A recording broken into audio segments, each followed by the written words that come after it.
चढ़ते सवनवा हो सुन लागे मनवा हो बाबा सुन ना।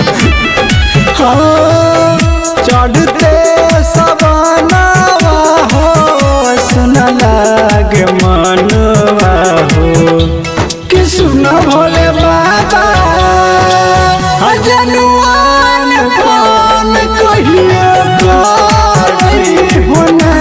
कि सुन भोले बाबा जनुआन पान हमर करई होना।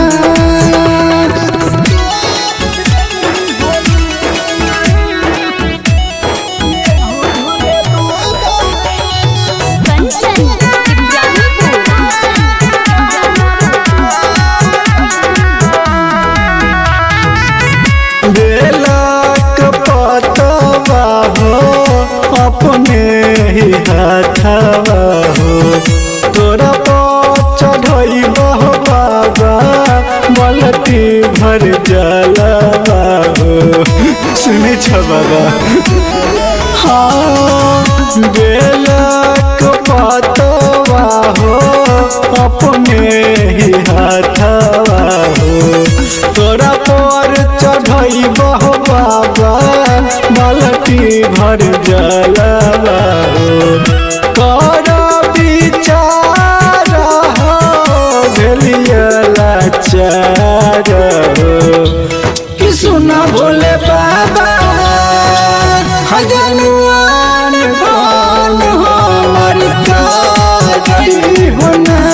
ये हो भोले बाबा जनुआन पान हमर करई होना।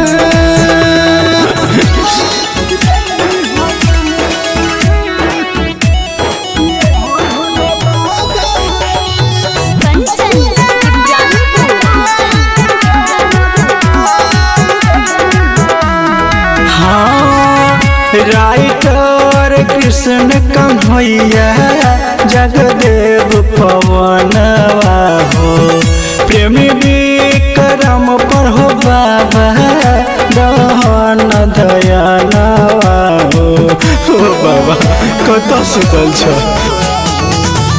राइटर कृष्ण कन्हैया जगदेव पवनवा हो प्रेमी विक्रम पर हो बाबा दहना दयानवा हो एलिया दुआरवा हो फिर हो नजरवा हो कि सुन भोले बाबा जनुआन पान कहिए करई होना। कि हो भोले